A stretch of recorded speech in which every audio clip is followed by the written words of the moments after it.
Hi. You may have to sit next to the teacher kind of thing. Yeah. Hi.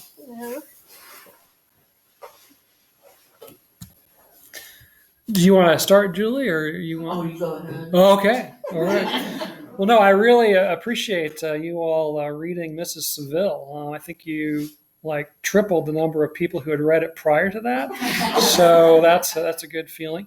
No, I thought I might maybe read a little bit to you if you don't care. I haven't had a chance to read, fiction to live human beings for a few years now, and without a mask, that's really a treat. So, and then I thought I might talk a little bit about where the novel came from, and then just kind of go from there, if that seems okay.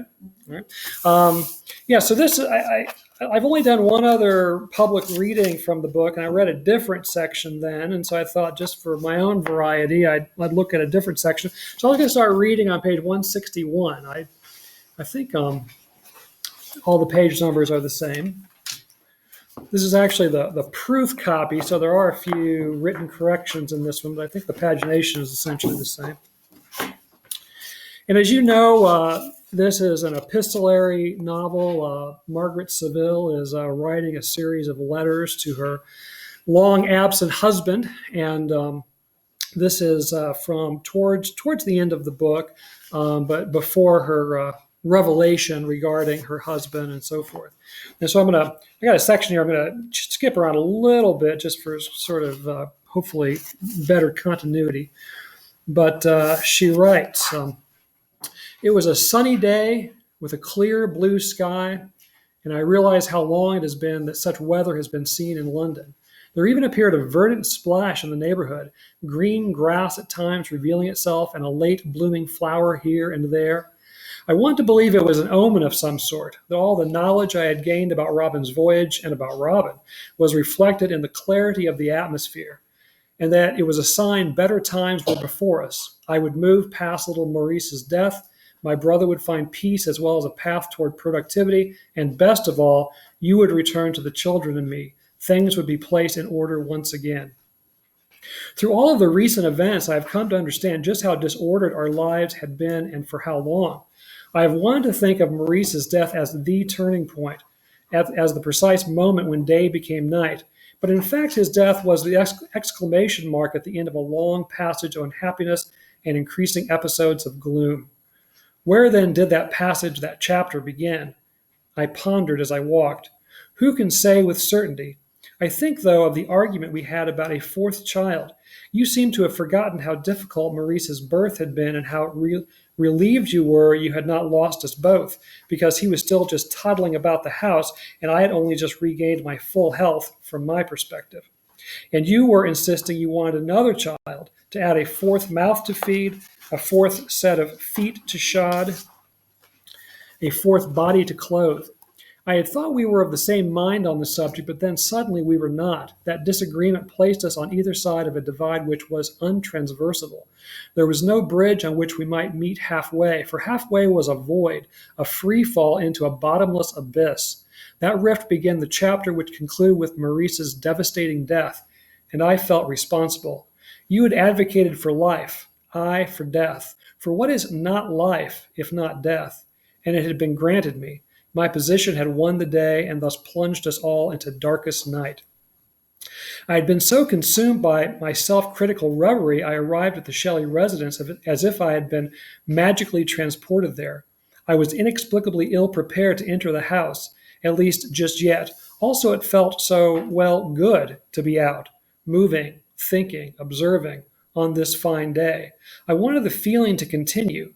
May was not expecting me after all, so what would be the harm of delaying my visit a tiny bit? With no specific destination, then, I set out. On the one hand, I did not want to stray too far from the Shelley home on Marchmont. On the other, how can I describe it? It was as if an invisible cord was pulling me to wander into unfamiliar parts of the city, to see what I might, to hear what I might, to smell, to taste, to, most of all, feel. Indulging the tug of the invisible cord, allowing it to take me where it may, gave me the sense that the urge, the inclination, has always been present, but I have ignored it, suppressed it even. I suppose that is why I never questioned Robin's obsession with reaching the pole and his years of preparation aboard the whaling vessel. Not only did I not see such actions as dangerous folly, I at my core understood them. I even, I can acknowledge now, envied him then. If I had been his brother and not his sister, I would have joined him in his adventures. Who knows, being his elder, I may have led the way myself.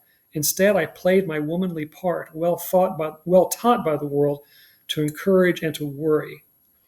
I do not wish you to think yourself deceived for all these years, my darling. I can speak plainly of the feelings and thoughts now, because they have only now plainly revealed themselves to me.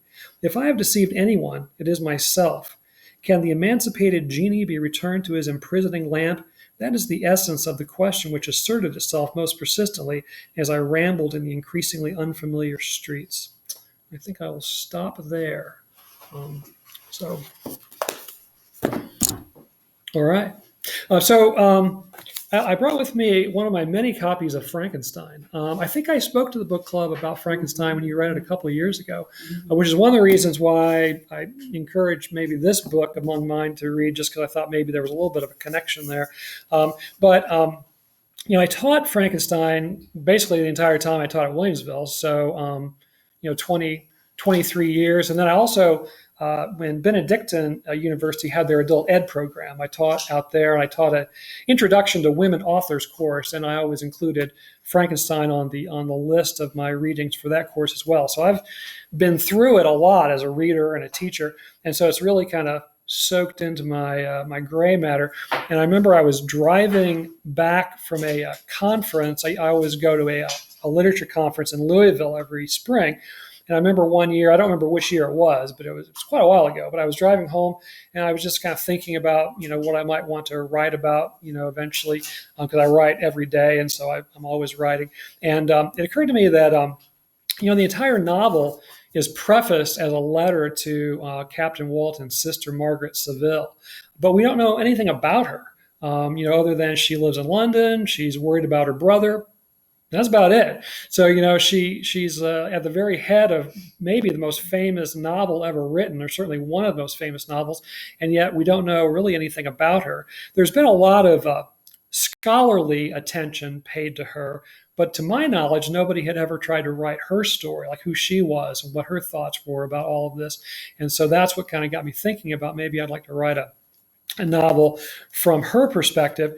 And I decided that I wanted to experiment with trying to make it seem as if it was written at the same time Frankenstein was written. So that would have been about 1815 or so. So, the setting and the vocabulary and the voice of Margaret Saville, I tried to figure out what would a smart but self-taught, because all women at that time were essentially self-taught, female, middle class woman. What would she sound like? Again, what kind of vocabulary would she be using? What would her sentence structure look like on the page, and so forth. And then, of course, the epistolary format was very popular in Mary Shelley's day, which is one of the reasons why she chose the letter format. That had been actually novels were invented. Not to get too teacherly on you, but in the 17th century, they were actually invented as an advertising gimmick. Oh, okay. Let me know. I'm impressed. No, they started as an advertising gimmick for stationery shops. People wanted to sell more paper, so they started writing like these pamphlets of like narratives, encouraging people to write letters back and forth to each other, and then that eventually grew into what we think of as the modern novel or whatever. So that epistolary basis, stayed with the novel for a long time, and so I decided to give that a try as well. Hello.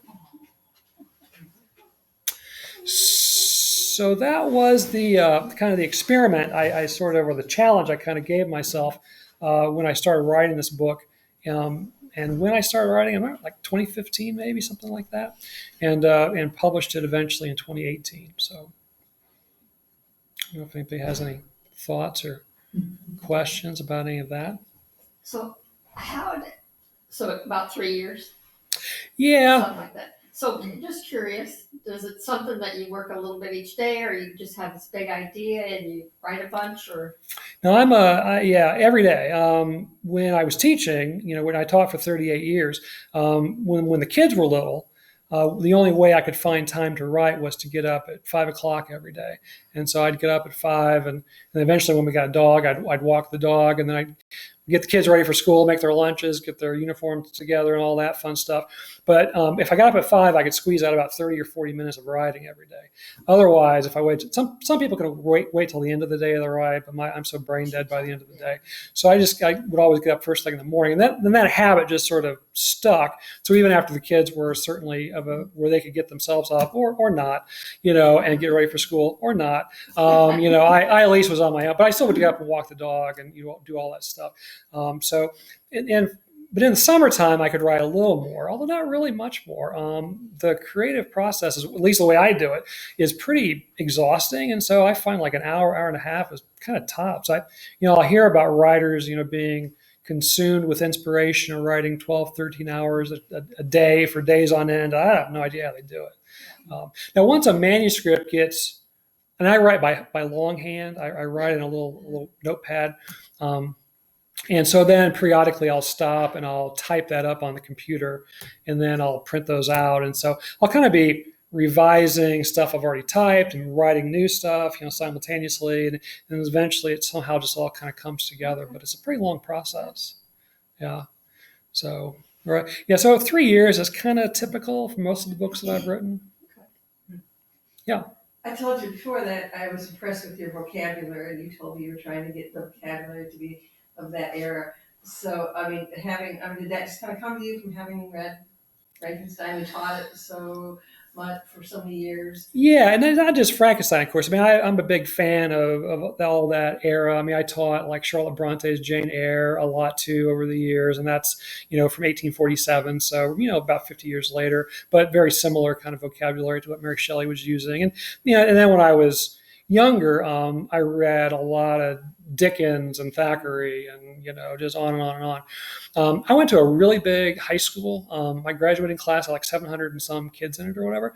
And one of the advantages of that was, the disadvantage was I always was a little bit mindful of maybe getting beat up when I went to the restroom. But the plus side was that we had a really diverse curriculum because we had so many faculty. And so my senior year, I was practically an English major, and we had this wonderful class called independent reading. And I remember it was always just jammed packed. And it was like 35, high school kids, most of them seniors, packed into this classroom. And we were just there to read, and we'd start reading before the bell even rang. In fact, the bell was kind of a, interruption to our concentration. And we would just read I think we had long periods, like 55-minute periods, and we would just read the entire time. Wow. Now, Mrs. McNeil, bless her heart, was the teacher, and she had to give us some kind of a grade. So she had like this huge list of books that we could choose from, and and each one had a little bit different point value or whatever. But when we felt like we had finished a book and were able to talk about it somewhat intelligently, we would send her a note, because talking was supposed to be kept to a minimum. And so we'd send Mrs. McNeil a note, and so we'd schedule a conference by her desk.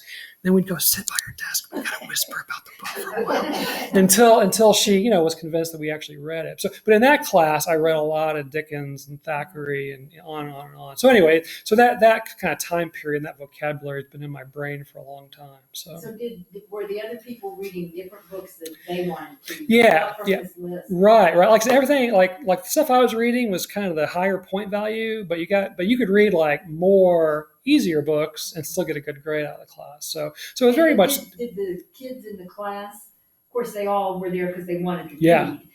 Did they discuss and say, "Hey, you should read the book I'm reading"? I don't remember a lot of that. I had a girlfriend in high school who was a much better student than I was, and she had taken the class like the year before, the semester before, or something. So she had a bunch of recommendations. Mm-hmm. So I read a lot of the books that she told me to read. But she had really good taste, as it turns out. So yeah. She steered you well. She did. Yeah. Mm-hmm. In this book, you kind of knew how the story was going to develop. Otherwise, do you know at the time you start writing what your outline is going to be and how it's going to end, or just? No, that's one of those I teach in Lindenwood University's MFA program. These are all budding authors, and a lot of them are already published authors that are just trying to get their degree or whatever.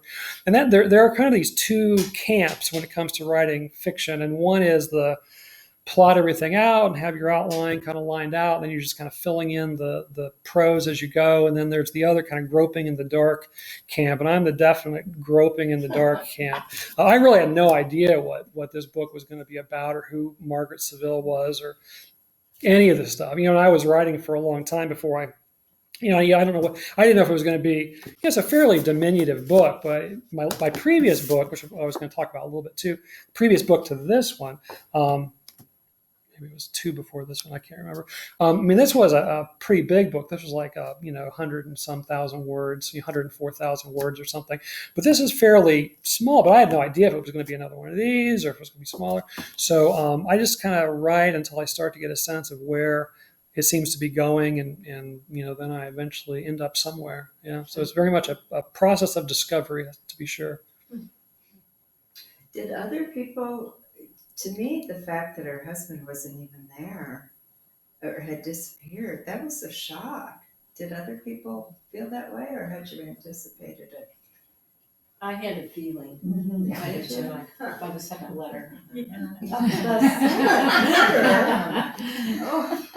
Well, I didn't know for sure. So you were very. Yeah, I'm in good company. Yeah, no, I think I kind of got that vibe eventually. Halfway through writing or some part. But when I first started writing, I wasn't sure if he was truly just away, or if he'd come back, or if he would have been kidnapped. Or I didn't know what had happened to him. But once I figured out that he was just not there, and that he apparently just sort of left, although I try to leave that somewhat open-ended.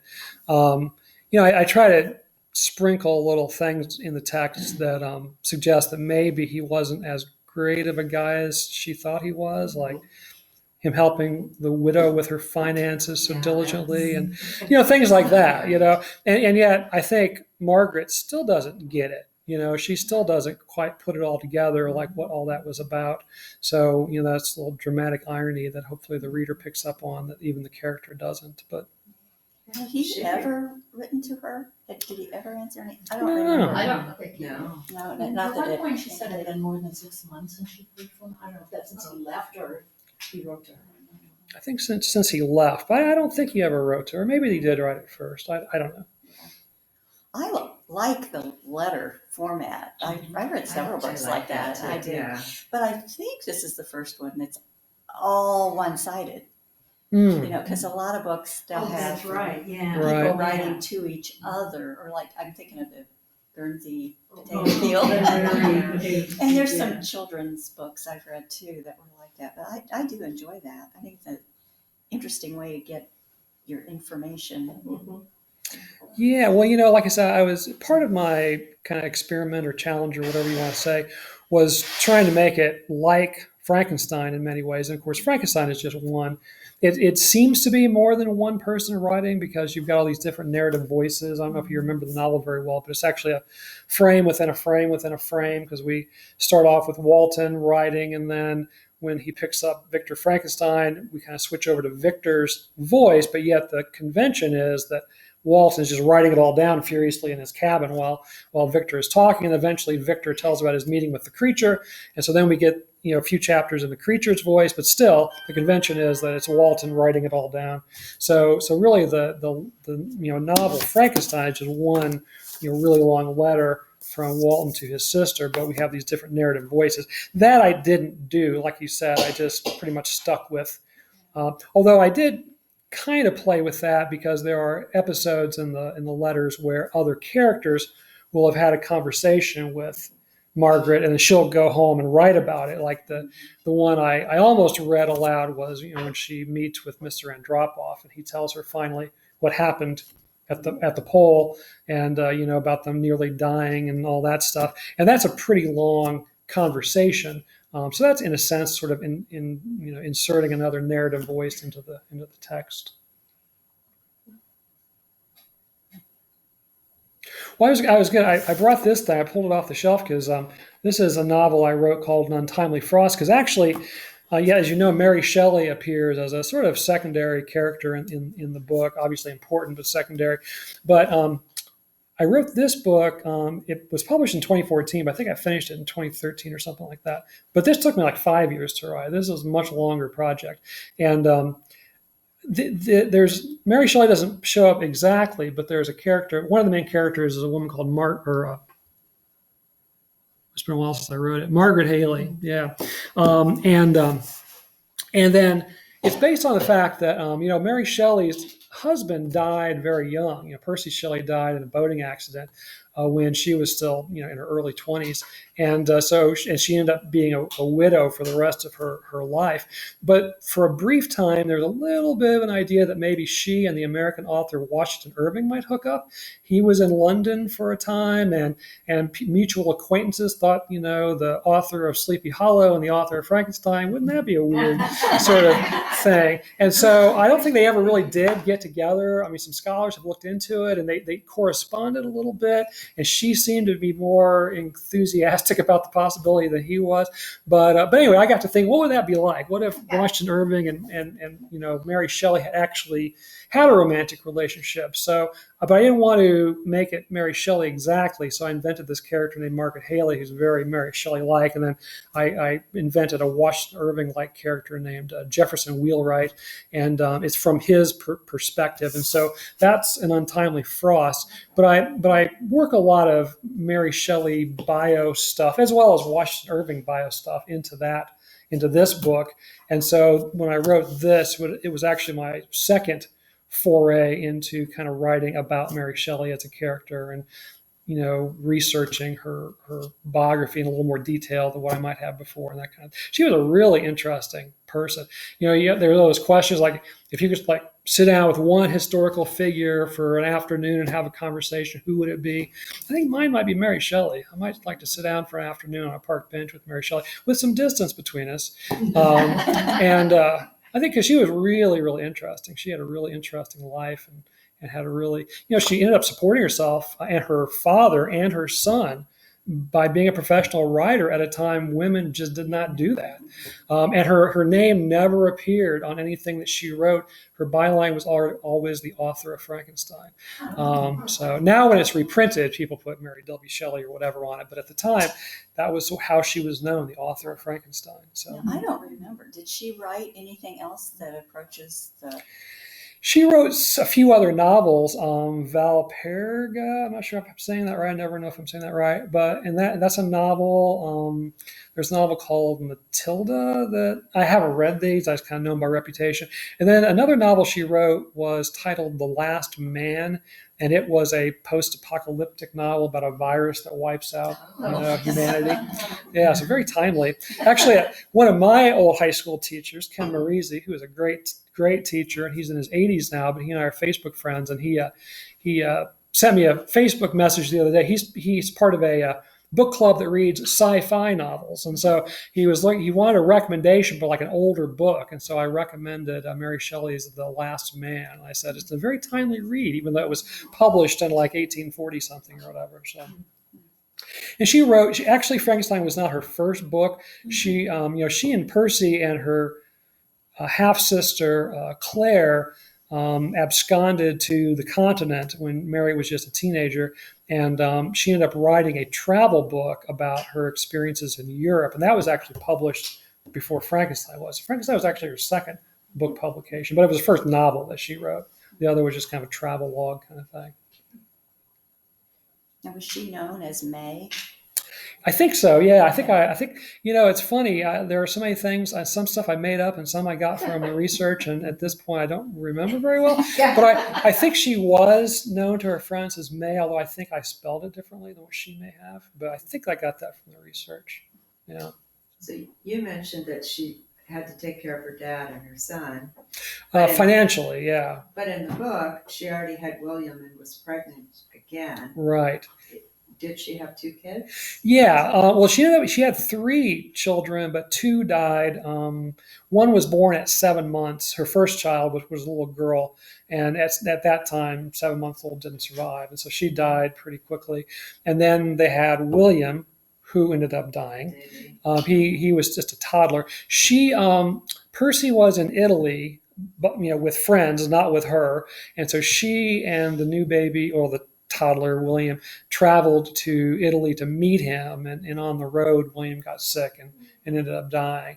And then when they were in Florence, she got pregnant again and had another baby named Percy Florence Shelley, and he ended up surviving into adulthood, and that was the son that and he should have been heir to Percy's fortune, but Percy's father especially was so PO'd at Percy and Mary that he basically cut Mary and his grandson off. He provided a little bit of a stipend for Percy, and then eventually Mary talked him into a little bit more, but they were always on the edge of poverty, even though her father-in-law was wealthy. So I try to stick in, some Mary Shelley legitimate, her struggling with writing what I presume everyone realizes is going to be the book Frankenstein. But because, we know when she was 14, her father, okay, backing up, her mother died as a result of her birth. Her mother got an infection. And so her mother died, I think, when Mary was like 10 or 11 days old. And so Mary never knew her mom. And her father, William Godwin, remarried pretty quickly to a woman who was a widow and had a kid or a couple of kids of her own. But it was a classic stepmom-daughter thing. They just did not get along. And so when Mary was 14, they sent her to friends in Dundee, Scotland to live. And she spent quite a bit of time there and actually really, really enjoyed it. And she lived close to the wharfs. And so we think that when she was there, she started to write a story about an explorer, a sailor, and that she still had that manuscript with her when a few years later she started to write what would become Frankenstein. And she ended up sort of using that earlier material as sort of the frame for her Frankenstein narrative. We don't know for sure, but that's what most scholars think is where that came into the story. It was something she wrote when she was even younger. I mean, she was only like 18 when she wrote Frankenstein, but she may have been like 14 when she wrote at least the first draft of the Arctic Explorer frame part of the story. Yeah, like I said, Mary Shelley wasn't formally educated because girls couldn't be back then, but her father was a writer and a publisher and a leading intellectual of the day. So all the other writers and philosophers were like regularly hung out at their house or whatever. And Mary, from the time she was a little girl, she was encouraged to read whatever William had, her dad had in the library. Even though he didn't have much money, but he had a lot of books. And so she read voraciously. And for fun, he made 2 little podiums and he put them in the parlor. And for fun at night, she and her half sister, they would each take one of the podiums, and William Godwin would throw out a topic for debate. And they would extemporaneously debate the topic at night from the time she was a little girl, on up. And by the time she was a teenager, like high school age, what would be 17 or 18, she was fluent in 5 different languages as a reader. She couldn't necessarily converse in them, but she was reading advanced philosophy and mathematics and science and German and Italian and French and so forth. So she was pretty bright.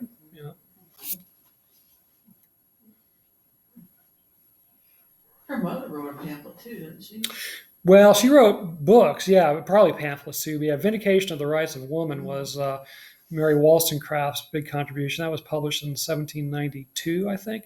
And it's still, if you take like a women's studies course at college, you'll likely run into that book or at least an excerpt from it. So it's still, at the time, it was really radical to the point where she was sort of, ostracized somewhat from polite society. That and having an affair with married men, that didn't go very well either. But also it was her radical feminism. It wasn't called feminism, and that term came around later. But by our standards, her thesis wasn't all that radical. But like I said, women couldn't be formally educated in her day, and her book basically was saying that bright little girls need to have intellectual outlets just like bright little boys do. But she even granted that even though girls probably weren't as bright as boys, but people feel like she probably stuck that in there just to try to, make amends a little bit. But But yeah, that was her radical thesis. The little girl should be educated also, and that was just too much for a lot of people. So I was kind of surprised, afterthought there, that Elka, you just let her go. oh, in the story, Yeah, in your story. yeah. I mean, had you thought, did you know kind of off the bat that that's? No, that story. That was kind of my first experiment with trying to write something based directly on Frankenstein or whatever, that short story. Which if you have the paperback edition, you have that in the back. If you have the hardcover edition, you don't have that in the back. But yeah, I didn't know. So yes, at the end of Frankenstein, as you know, the creature says he's going to kill himself, but we never actually see it, which was pretty savvy on Mary Shelley's part, because that just basically left open the door for all kinds of sequels for the last 200 and some years or whatever.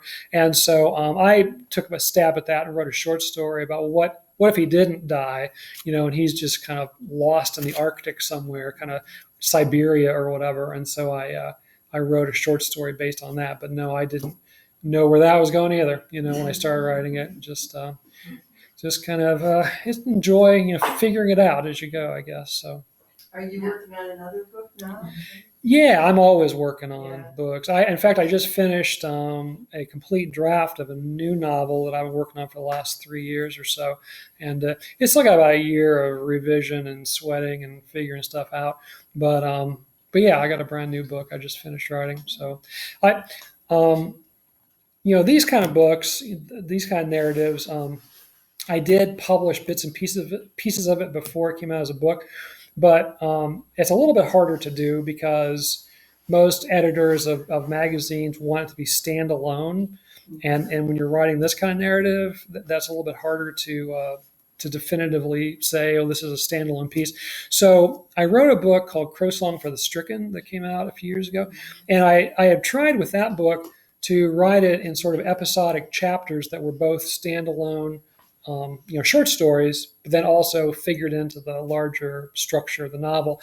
And I really enjoyed that process. And so for this new book, it's actually a prequel to that book, but I'm doing the same kind of thing, but in Crow Song, it's sort of loosey-goosey. It kind of takes place mainly in 1957, but there are older stories, and some of the stories link together like the night and the next day, but others are like months apart. And like I said, some are years apart. But in this new book, everything is happening within like a 72-hour period, and they're all really closely related to each other.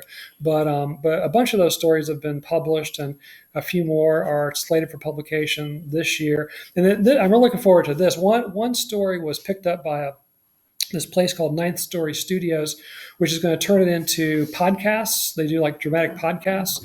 And then another group called NY, I guess the NY is from New York, Web Publishing, is going to do like a dramatic video interpretation of one of the other stories. So those are both supposed to be out this year. So I'm kind of looking forward to that. Just that'll be kind of different. But yeah, so yeah, the challenge in the new book was to write something that was both a standalone short story, but also somehow connected to this larger arc of a narrative or whatever. So what is the name of it? Right now, it's the Monologues of Job, which I know that's going to drive me crazy because everyone's going to want to call it the Monologues of Job. But I also left the period out of Mrs., knowing that would be a real pain in my side, but I figured, what the heck.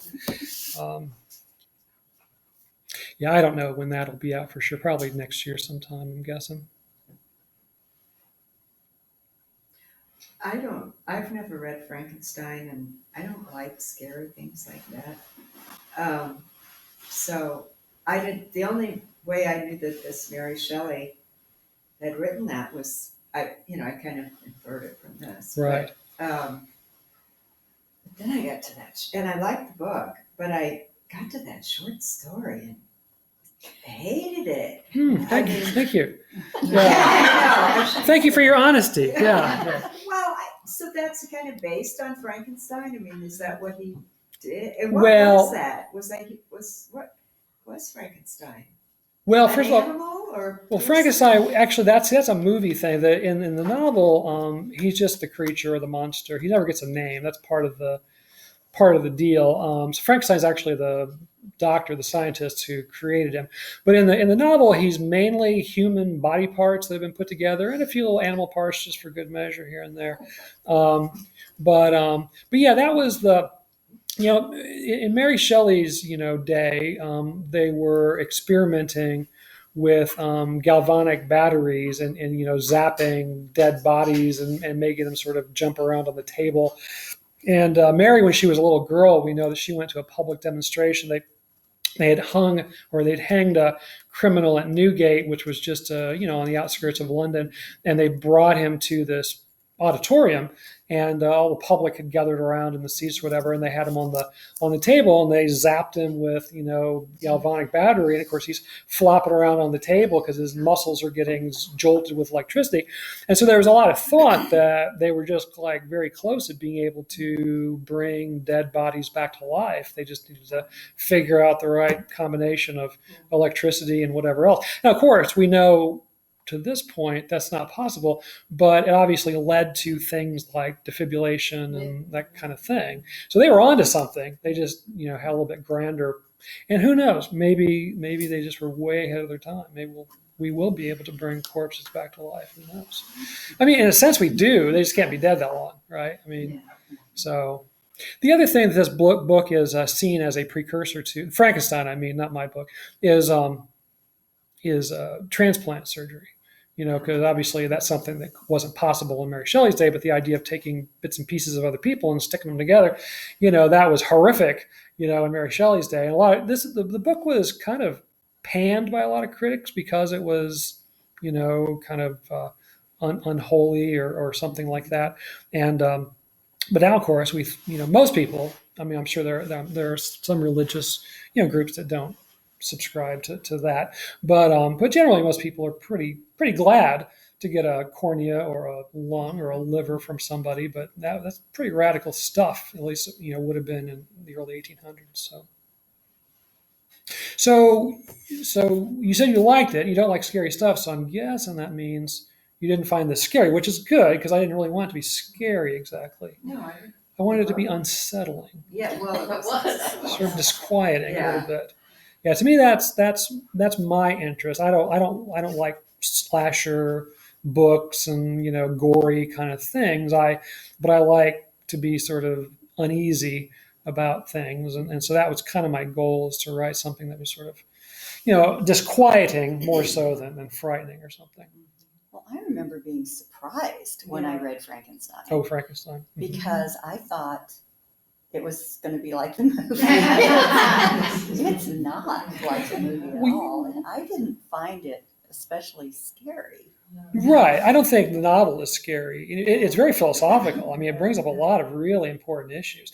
I just learned this in 2019, I think, that the trans community really relates to the novel Frankenstein, because it's about a surgically created being who is spurned by society. Okay, I get it.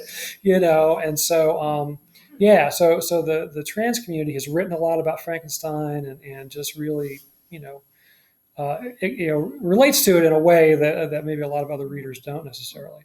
But the book, even though it was panned by a lot of critics when it first came out, it was an overnight success. And Mary didn't even know it because, like I said, they went to Italy shortly after it was published. And of course, back then there was no communication. And so she published a book. Back then, what happened was you sold a manuscript to a publisher and you got whatever you got for it, and that was that. There was no such thing as royalties or film rights or play rights or whatever it might be. So she sold the book for almost nothing. It would amount to about $500 today in terms of the cash that she got for it, and that was all she ever got for it. But then she went to Italy with Percy and some of their friends and had no idea, and then some friends of theirs joined them about 6 months later, who had come from London, and they said, guess what everyone's talking about in London? I'm like, what? Frankenstein? Really? They had no idea that it was like this huge, overnight success.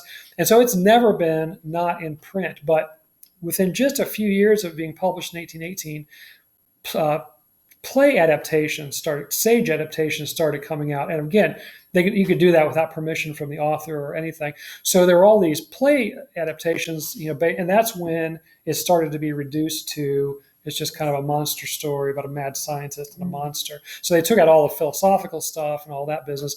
And then when cinema came along, one of the first silent films was made by Thomas Edison of a film adaptation of Frankenstein. And then eventually the James Whale's 1931 Boris Karloff movie was made. And that's the one that really got everyone's attention. And so most people, when they think of Frankenstein, they're actually thinking of the 1931 black and white movie, which has almost nothing to do with Mary Shelley's book. But.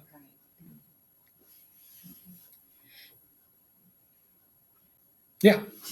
Do you hope someday just to be able to write? I mean, I know you're so busy with, you've got your online teaching, your high school teaching, you got your hands on a lot of things. Would you like to just be able to write all day? I know you always talk about how you have to get it in the morning, but you could write all day.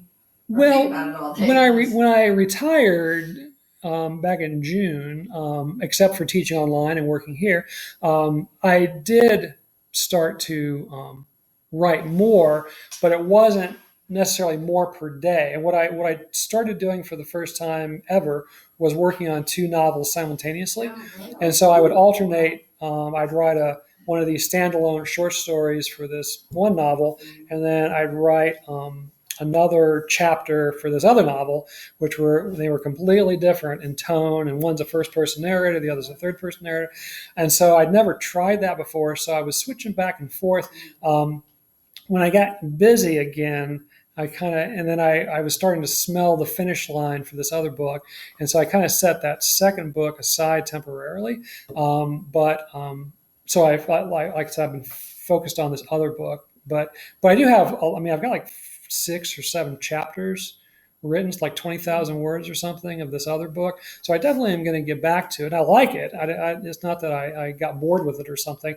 It's just that, I was ping-ponging back and forth. And it's kind of hard on the old brain because, like I said, completely different narrative voices and different characters. And So in one day you're doing one. No, not in one day. Like I said, I'd still only write mainly in the morning.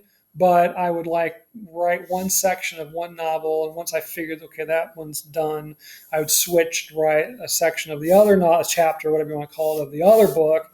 And it would take me, 1 to maybe 4 weeks to write a section, depending on just how long it takes or whatever. The other one seems to be maybe a YA book, which I've never actually written before. And I didn't start out trying to write a YA book, but after I was a couple chapters into it, I thought, you know what, this is kind of a YA book. So I've kind of embraced it as maybe a YA book. So I don't know if it'll end up that way, but right now that's kind of how I'm thinking of it. Tell us more about the editing process. The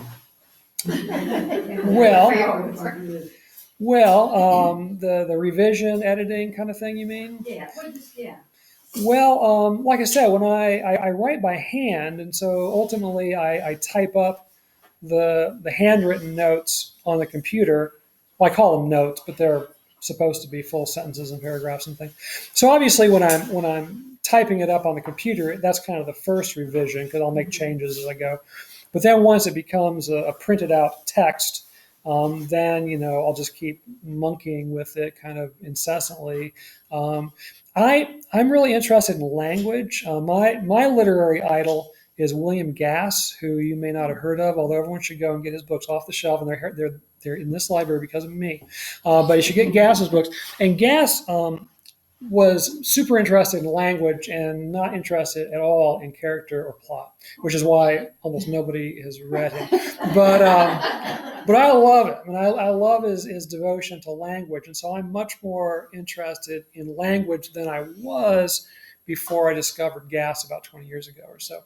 So I really focus on language. And so a lot of my revision is just working on each sentence. I mean, I'll spend word or yeah. I don't know if you noticed, hopefully you did, that there's a lot of alliteration in the book, which normally we associate with poetry, but I love alliteration in prose. And so a lot of times I'm revising to get the sounds of the words right. So I'll trade out words and phrases, not because the original ones aren't accurate and don't convey the main idea that I'm trying to get across, but they just don't sound as rich and as poetic as I want them to. So I'll play with the language even more. I think that came across Yeah. a lot, how much you care about the language and stuff, and I think it puts you right in that time period. Yeah, felt like I could vividly.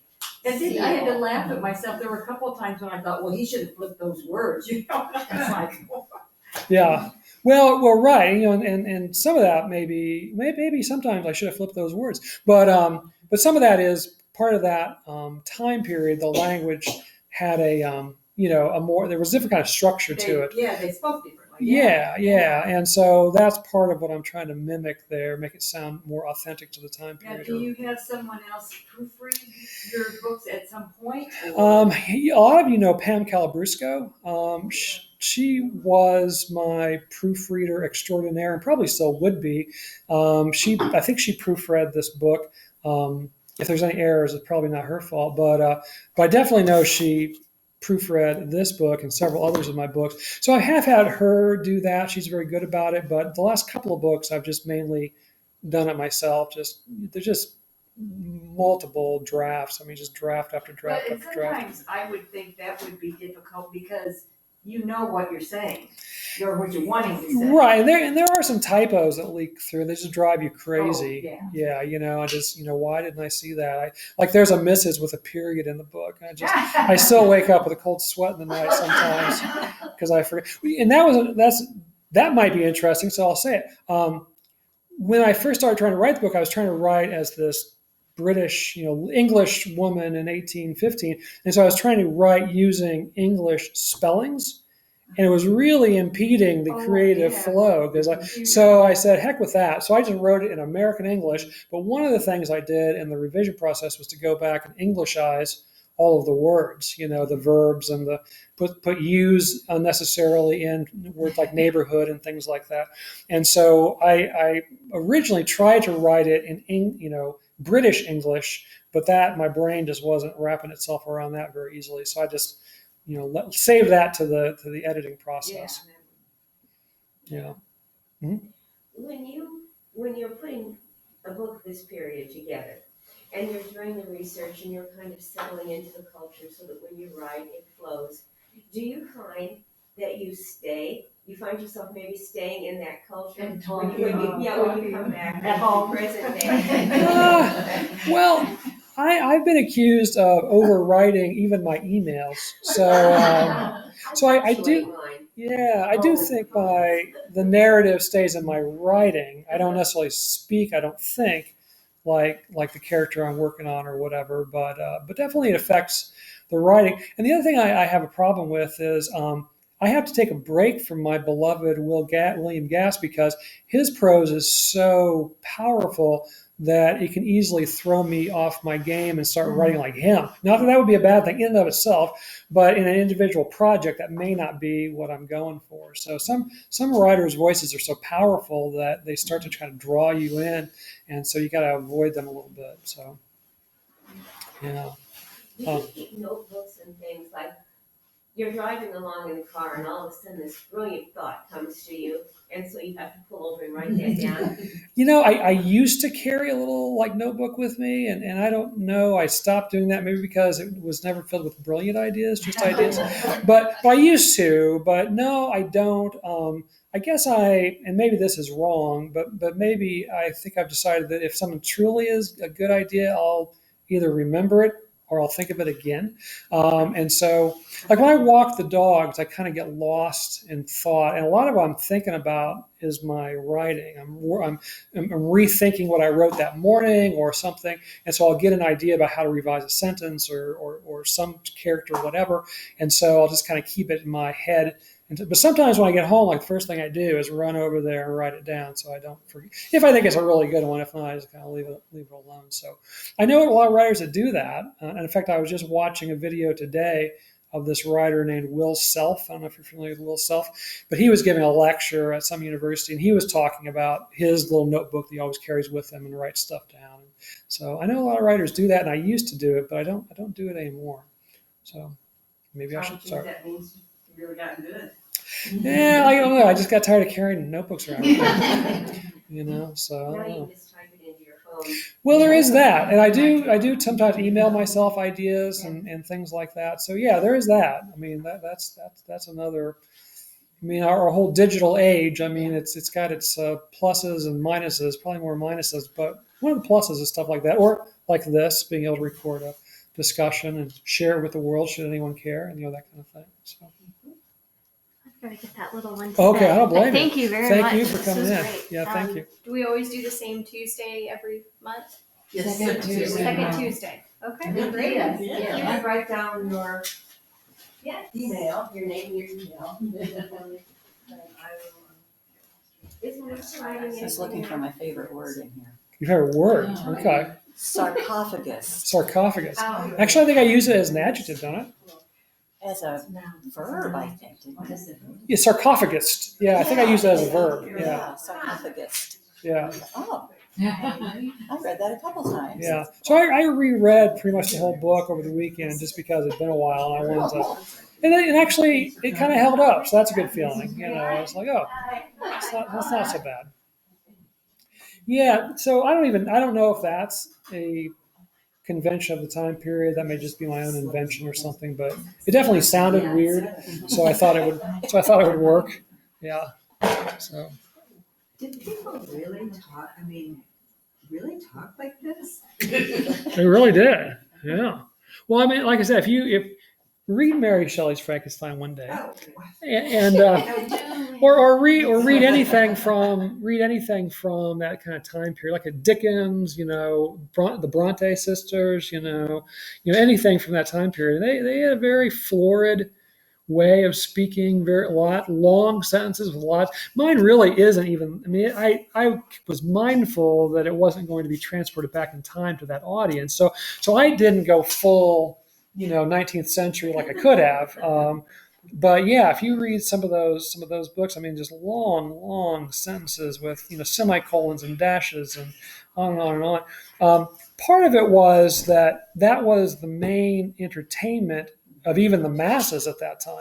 And so if people were reading a book, they wanted it to last. And so they wanted lots and lots of pages. They wanted their books to be long. And so the longer, the better. So, and a lot of the writers were getting paid by word. They'd get paid like a half penny per word or a penny per word if they were really. And so if they could spend 2 pages describing somebody's hat, go for it, because that was just all, the readers wanted it, and the writers were getting paid more money for it. So yeah, much more long-winded, and the sentence structure is much longer and more complicated than what we're used to. but the vocabulary was so good. I mean, you think of, I assume that she was fairly well educated. Well, self-educated from reading. Yeah. But I mean, I think the people that weren't just wouldn't even. I mean, there were some words that I didn't even know. Well, myself, but- yeah. I mean, some of them were just old-fashioned words. So, like in the day, you might have known them. Like physiognomy for face. That's pretty common. If you read Dickens and Thackeray and the Brontes and Mary Shelley, I mean, physiognomy comes up all the time. That's just a common word. We don't use it now. You don't say, "Oh, you got a little schmutz on your physiognomy," But back then, that was a common word. So it's just that our vocabulary has just moved on to the vocabulary is accelerating. The English language, at least, is changing more rapidly now than at any time in its history, and so. We're adopting words, much faster than what Mary Shelley would have in her day. So, there are words we're inventing all the time that you maybe encounter that you don't know today, but, it's just because it's a brand new word, not because it's an old word that's out of fashion or something. But I think in general, people's vocabulary now is not nearly as good. Probably not. No, it's not as rich. That's for sure. Yeah. Well, we've become a culture of non-readers. The book is dead. It just doesn't know it yet.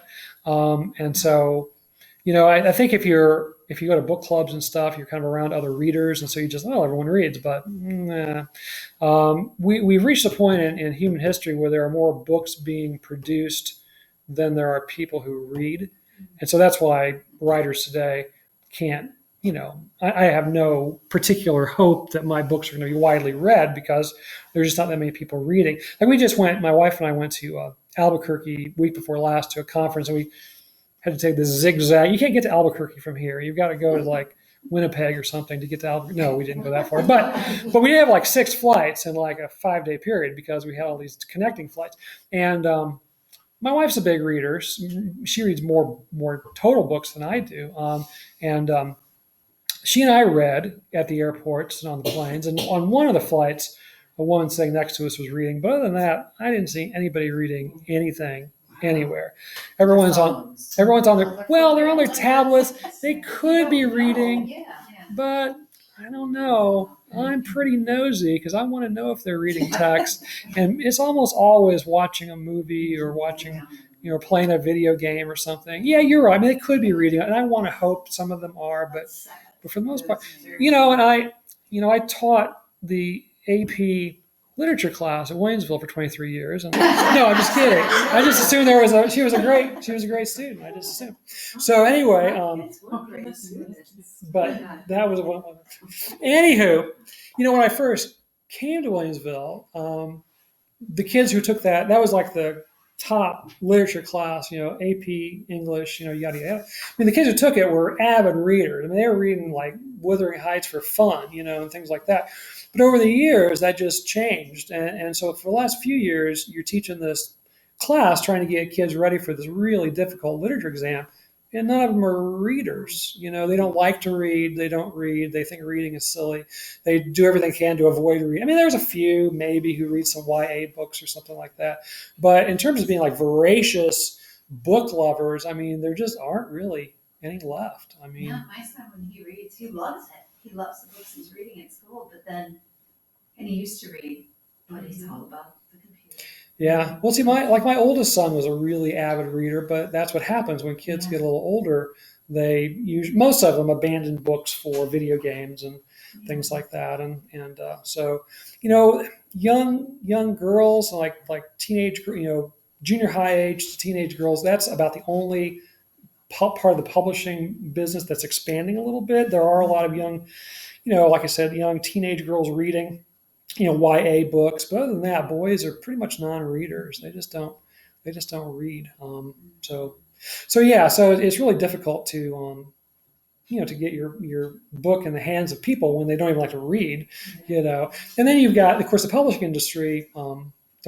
You've got me started, which is probably a bad idea. But there's like 24 authors who account for like 85% of the book sales in the U.S. And they even account for that after they die. I mean, we have like Robert Parker and I think isn't Clive, is he dead? Clive Cussler, and Clancy is dead. Doesn't he have a? I don't, but all these people die and then they keep publishing books anyway, Right. And so it's like, come on, they've died. Give us live authors at least a chance, I think they're even resurrecting some Dr. Seuss books I saw. Oh, could be. That were never finished. Well, that's kind of one thing. If a writer leaves behind a bunch of manuscripts, and they have somebody, but I mean, in some cases, I know it's like brand new stuff that's being written because it'll say, like big words, the original author's name, and like a little word, some other, and that's probably the author of that book. So anyway, it's just, and people who come in here, like, I don't know what the median age of a library, visitor is, but I often feel like a very young man here on Saturdays, because there's just not that many young people who come into the library. When they're little kids, mom and dad bring them and they are excited maybe to get a book, but then they hit that stretch and most of them don't ever really come back. There was a guy. The middle school and junior high, that's a rough crowd. Yeah. There was a guy who came in last night. He's in the 8th grade, I think. And I've always known, I mean, even when I was at the elementary school, he was like, kindergarten, what do you have about railroads? And he came in, he checked out probably a stack this high on World War II, German. It was specific. Right. I mean, he says, I'm researching on whatever it was. It was a 3 or 4 word, description of what he was getting. I said, is this for a research paper or is this just for fun? He says, oh, it's just for fun. I'm just doing it. Oh my goodness. That's so fantastic. Yes. Yeah, very But rare. what effect do you think that it's gonna have on their vocabulary? Our grandson is a good reader, but it's the same thing. He likes to read, but he kinda has to be forced. And then once he gets into it, then, he's coming home from school and opening the door, reading his book, but getting him to do it is something else. Now he's on YouTube and all that stuff. So he has a very good vocabulary. But I always knew my spelling was very good, but it was because I could see the words. Yeah. Right. And I just wonder what that's gonna do to their spelling and stuff. 'Cause Well- he hears it and knows it, but. Right. Well, there's also that other. Well, one of the many other elements is that in terms of writing, you've got corrective software out there. So as long as they're kind of in the ballpark, Yeah, that's right. but as a teacher, you find a lot of weird words, and because the computer suggested something, they go, yeah, fine, go for it. And it actually has nothing to do with what they have. But generally speaking, if they're kind of close, that'll help correct that to some degree. But I mean, they've got different vocabularies because they're in their own world. Like when my three sons get together, they play video games together. And when they get started talking about the things they do together, they may as well be speaking Mandarin. Because I have no idea what they're talking about. I don't understand half the words they're using because they're very specific to whatever that activity is. So they've got their own thing. It's just not, something I'm used to necessarily. So we're just kind of switching out as a culture or whatever. They say it does change your brain.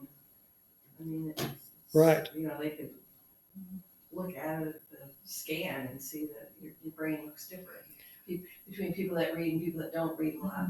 I've Right. read before, yeah. Yeah, no, there's no question that technology, even people who are older like us who are readers, it still has changed us. I mean, I have a harder time concentrating for long periods of time compared to what I used to be able to do. And I think it's because of technology constantly switching from one thing to another or whatever. So, yeah. I remember reading one time too, just about now the taxi drivers, like in New York, okay, they did studies on them. And, they used to be able to go anywhere. Now with their GPS, they can't do it anymore. Right. It's just- Our GPS is bad. Look, Yeah. Terry did something, he's a psychiatrist, and the studies show GPS is very bad for your brain. You're connected, the connectivity, the routes are not connecting. Map reading is very, very good for your brain. Well, even like recollection of like just raw information, like I can tell you like my best friend's phone number when we were in high school, but I know about two phone numbers, like two of my three sons, I have no idea what their phone numbers are. Yeah, you just hit whatever. So I couldn't tell you either one of my girls' phone numbers. I know one starts with 899. well, you can get it eventually. Just keep trying different I wanted to combinations. learn mine, so I made a point of using it for my password. We had to change them every so often. But I had to write it down, and like for a week, what's that number? Oh, wow. And then it finally stuck. One of my That's how I learned their favorite brain stories, I think of this more muscle memory. My dad was in advertising, and so he would call his clients, every day. And he knew their numbers by heart, because he'd had the same clients sometimes for years. And he worked at a newspaper. He was an advertising department, but they always had the rotary dial phones. And they upgraded the phones to push buttons. And he went to, and he didn't know any of this. And so he solved that problem by drawing he was also an artist. He drew a picture of a rotary dial next to his phone. And so he would envision the rotary dial. He'd be able to hit the buttons or whatever. So I think he probably eventually learned them. But at first he was completely stymied because he couldn't remember their numbers without a rotary dial phone. Try turning your phone and you're at work and you got to call people. Oh, I know. Yeah. Text my brain. I find that I wrote down my husband's and my daughter's and on a piece of paper and keep it in my purse because I would forget my phone sometimes. Yeah. And I'd get here and I can't even call anybody to bring me my phone. See, I like what you said you did when you write. You actually write. You don't type when Right. you're thinking. That's how I am. It just goes in me better if I write it. I don't care if I'm going to turn around and type it. It just works better. Well, I do all kinds of writing, and I do academic writing too, which I enjoy, and that I do just directly on the computer. But if I'm writing creative stuff, which normally is fiction, but I do write some poetry, for some reason it just seems like I'm much more comfortable doing it by hand. Plus, I just like sometimes at night if I can't sleep, I envision myself writing like by hand, and it's just very relaxing. I write words and in my imagination or whatever, and there's just something about it. And I think it connects to the brain in certain ways that. So would Terry say that writing? Oh yeah, Well, and then when you edit, did you if you handwrite it out? Did you edit, on your paper? Sometimes, yeah. Sometimes I'll edit on the paper, I carrot in words a lot and cross. in college. I had to go longhand. I went to college later, so we had a computer, but I found I couldn't do it on the computer because I liked to edit and cross out or rewrite, and I had to do that on my paper. Well, there's no question that people don't edit as well on the screen. I mean, it's just there's something where our brains work, whether we're young or old or whatever. And so I've always encouraged my students to print out, and to revise it. But quite honestly, a lot of kids live in homes that don't have printers. It's, it's like they don't have milking machines. They don't have printers either. And so they literally can't do it because they don't have a printer at home. It's just considered kind of superfluous. So. I heard a writer say once that she didn't like to do it on the computer because it looked too perfect. So there's not, she liked. See all that work. Yeah, she wanted to physically change it. She Well, didn't like it looked too perfect. Well, that's the other thing. That's one of the reasons I went to I use a small memo pad, and part of it is because I know the paragraphs are going to look completely different when I do type them up, and so I don't get bogged down in this should be a new paragraph because visually it should be a new paragraph. It's more based on kind of logic or emotion or something. And so when I type it up, then it starts to take form on paper. But when I write on the computer, I'm very cognizant of, okay, here's a complete paragraph and here's another complete paragraph, and trying to go back and edit to make it as perfect as possible instead of just trying to write or whatever. I used to teach black and white photography. I enjoyed that for years. And of course, the digital camera came along. So there's a skill we don't need anymore. But I kind of compare it to that because in the old black and white photography, you would print a picture. The enlarger would expose the photographic paper. Then you start to put it in the different chemical baths, and then it would just sort of magically materialize there. But you wouldn't quite know what you had until it materialized in the bath. And I kind of think of my writing that way. I don't know what it's going to look like when I'm writing it by hand until I type it up and put it on the page. Oh, okay, that's what it looks like or whatever. It's kind of like materializing in the bath or something. Okay, so a question. A novel that begins where Mary Shelley's Frankenstein ends threw me off. It threw me. Threw you off in what way? Because I think you put this together very, very well. I was impressed. And how the Walton, and I read Frankenstein a long time ago. And so I forgot about Walton being the letter writer to his sister. So when you had the manuscript, Mary Shelley took wrote Frankenstein, okay, maybe I'm a true story. So Frankenstein didn't end. I mean, it wasn't where it ended. No, there's a little bit of a gap in there. Yeah. Yeah. There's a bit of a gap in there. So I'm like, well, she's writing Frankenstein. She didn't write it yet. And so you got me. Yeah. No, I actually thought about that. And I also thought from a marketing standpoint that maybe it's a mistake because so many people think of Frankenstein as, the grunting monster and the mad scientist. And so they might, if they were attracted to that for some reason, they're going to be painfully disappointed because this is not about that at all. So, yeah. So, I thought about if that was going to be a good hook or something, but I published it in 2018, which was the 200th anniversary of the publication of Frankenstein. So I was hoping to maybe tie it in with the worldwide celebration of Frankenstein, but that didn't really pan out very well either. But it was a thought. So, yeah. I did like how you wrote it. I did. too. Thank you. I found myself reading slowly because I liked the words. And Yeah. I was like, Yes. words, you know. And then I thought, nope, this is gonna take me forever. Just read it, don't savor it. Yeah.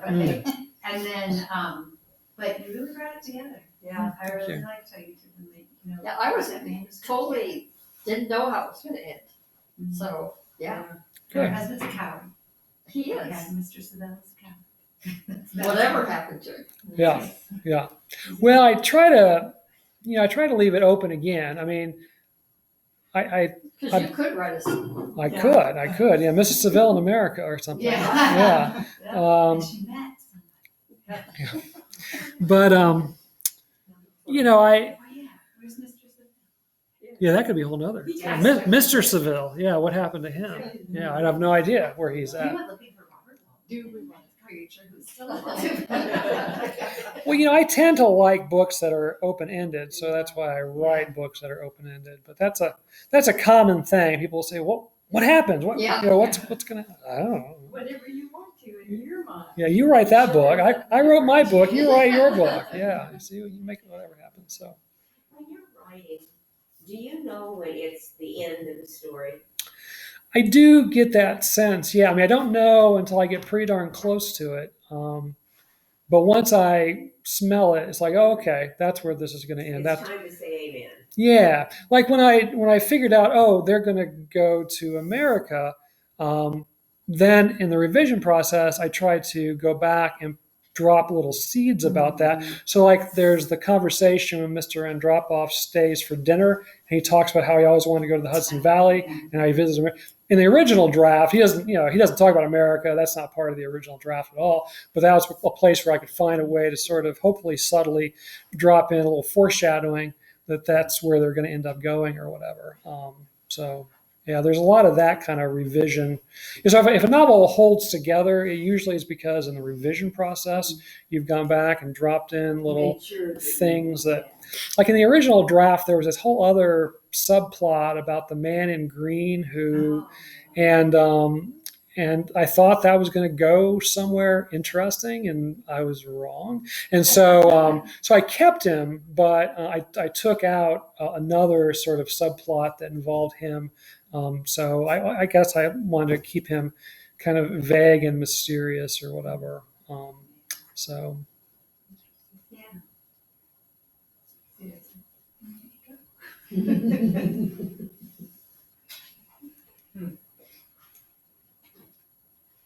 And yeah, you didn't have too much of the, I mean, I know that like the frail females, but not too much of that, except that after dark, which is still actually true.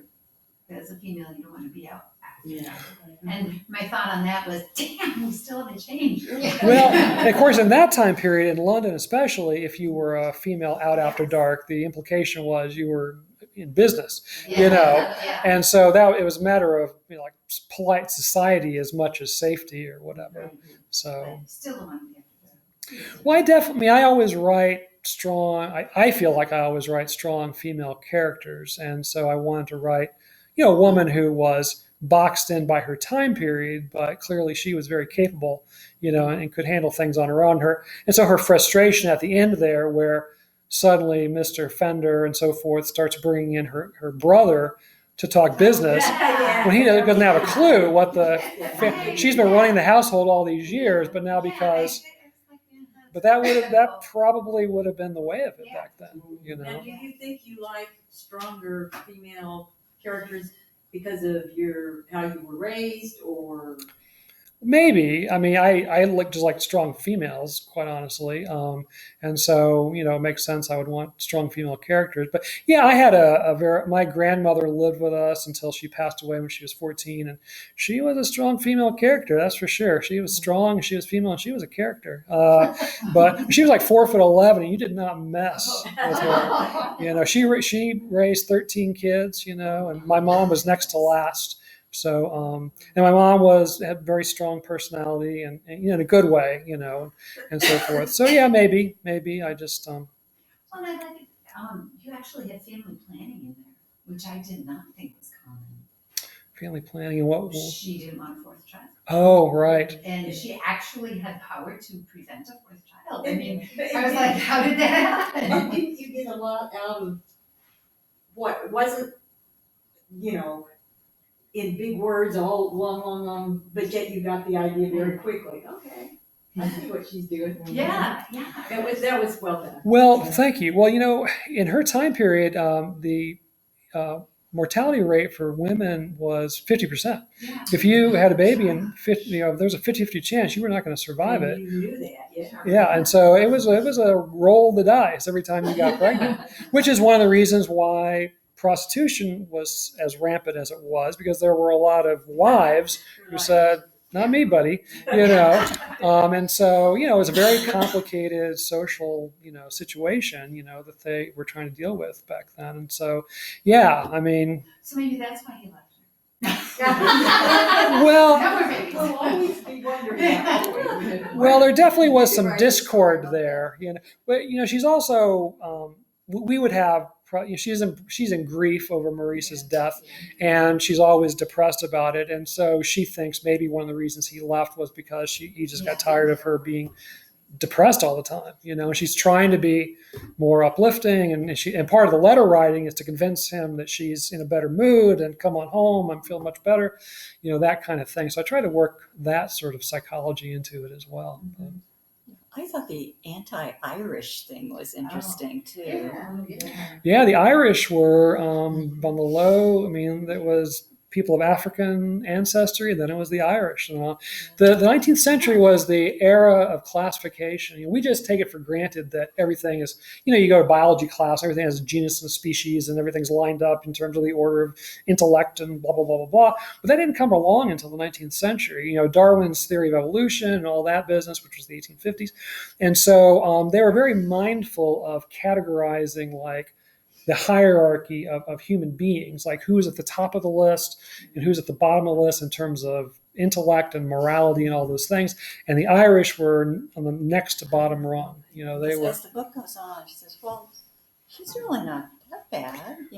Right. She's not really like I think of Irish people. She does Oh, a is she pretty talking- good job. Was that about the lady that lived with them? Mrs. Yeah. O'Hare, yeah. I think she's paying some of their bills. Yeah, I liked Mrs. O'Hare a lot. She's, and Margaret says that maybe, and she gets to thinking about it, and the two Irish people she knows really well is Mrs. O'Hare and then Katie, who works for Mary Shelley. Yeah. And she also seems very moral and capable. So she think, well, maybe if they're in London long enough, they drop some of their Irish ways. Yeah, so, Yeah.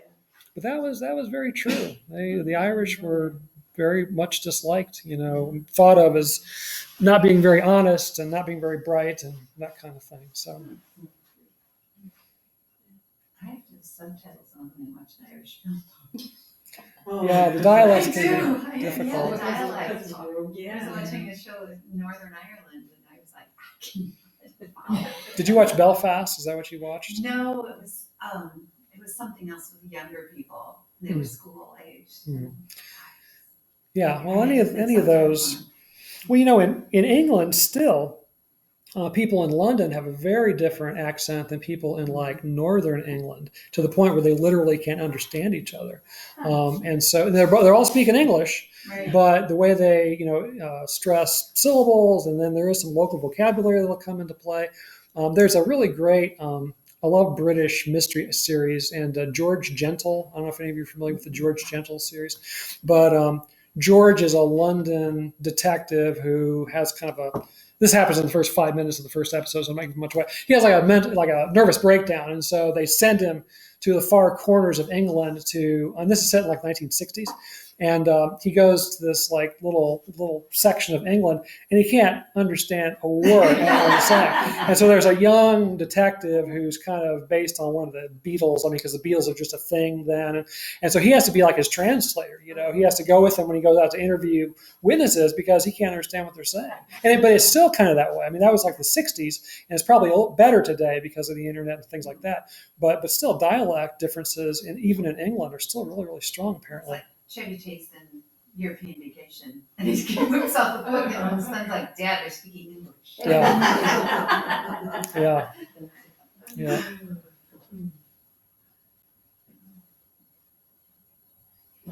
Am I supposed to call it? Or anybody have any more questions?